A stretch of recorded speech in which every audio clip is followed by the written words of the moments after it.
আজকে প্রধান বিরোধী দল বলতে আমাদের দেশে কিছু নাই। ববি হাজাস উনি কি বললেন যে আজকে আমাদের দেশে প্রধান বিরোধী দল বলতে কোনো কিছু নেই। বাহ, আওয়ামী লীগরে ভুলে গেলেন? এত ভালো মনে করতেছেন আওয়ামী লীগরে?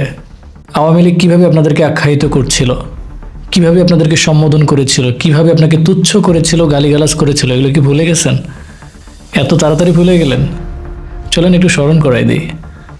একটা কুলাঙ্গার পয়দা করে ছুঁয়ে গেছে জিয়াউর রহমান। জিয়া খুনি, খালেদা জিয়া খুনি, তারেক জিয়া খুনি, একটাকেও ছাড়বো না, এটা হলো বাস্তব কথা।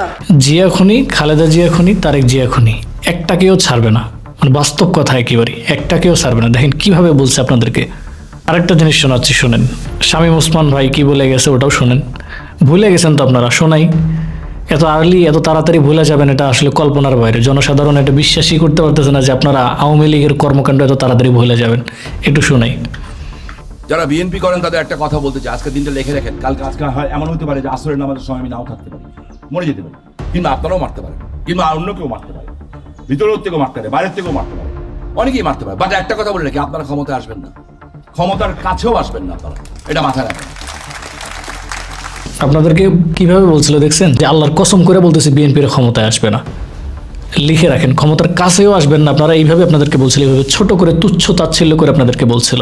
আপনাদেরকে জাস্ট মনে করাই দিলাম এই বিষয়গুলো। মনে তো আছেই আপনাদের, তারপরেও কিভাবে এই ধরনের কার্যকলাপ আপনারা করতে পারেন। আবার কিছুদিন আগে দেখলেন না, নিউজ দেখলেন না, যে আওয়ামী লীগের অফিস খোলাই দিচ্ছে।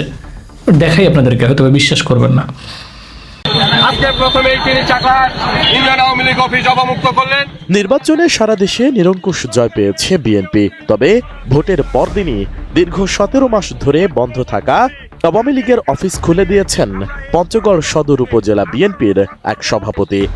ভাই, আপনাদেরকে এত করে লাঞ্ছিত করলো, মারধর করলো, জেল হাজত করলো, তারপরেও কি আপনাদেরকে হুঁশ হয় নাই? এত তাড়াতাড়ি কিভাবে ভুলে গেলেন আপনারা? ভাই, ওরা তো স্বৈরাচার ছিল, স্বৈরা শাসক ছিল। আপনারা আমার ভাইয়ের বুকে গুলি চালাইছে, রক্তক্ষরণ করছে। এই জিনিসগুলো কিভাবে আপনারা ভুলে যান? একজন সুস্থ মস্তিষ্কের মানুষ অ্যাটলিস্ট এই দিনে এসে আওয়ামী লীগের মতো অসুস্থ দলকে সাপোর্ট করতে পারে না। তারা মানুষ মারতে কোনো দ্বিধা করে নাই। আপনার আমার ভাই বোনের বুকে কি পরিমাণে কিভাবে গুলি চালিয়েছিল মনে আছে? আহা, মানুষকে মানুষ মনে করে নেই। ভাই, আমি কোনো রাজনীতিবিদ না, রাজনীতি করিও না, রাজনীতির কোনো কিছু বুঝিও না। তবে এতটুকু প্রত্যেকটা দলের কাছে রিকোয়েস্ট, যে আওয়ামী লীগের পুনর্বাসন করেন না। আপনারা যে দলেরই হয়ে থাক না কেন, আপনারা ক্ষমতায় আসছেন, ক্ষমতায় থাকেন, কোনো অসুবিধা নেই, কিন্তু আওয়ামী লীগের পুনর্বাসন করেন না। ভাই, ছোট মুখে একটা বড় কথা বলে যাচ্ছি, লিখে রাখেন। আওয়ামী লীগের পুনর্বাসন যেই করবে নিজের বাস ঢুকাবে, সেটা যেই হোক না কেন। জামাত বলেন, এনসিপি বলেন, বিএনপি বলেন, যে দলেই আওয়ামী লীগের পুনর্বাসন করুক না কেন, নিজে বাস ঢুকাবে। এটা মাথায় রাখেন।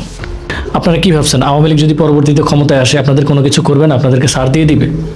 আপনারা যদি নিজের ভালো চান, তাহলে আওয়ামী লীগের পক্ষে গিয়ে এতটা ভালো মন মানসিকতা দেখাইয়েন না, নয়তো নিজের ক্ষতি নিজে করবেন, নিজের পায়ে নিজে কুড়াল মারবেন, নিজের কপালে যে কপালটা আছে না, নিজে পুড়বেন। আপনারা যে দলেরই হয়ে থাকেন না কেন, দলের হয়ে কাজ করেন, দেশের হয়ে কাজ করেন, ইসলামের হয়ে কাজ করেন, কোনো বাধা বিপত্তি নাই।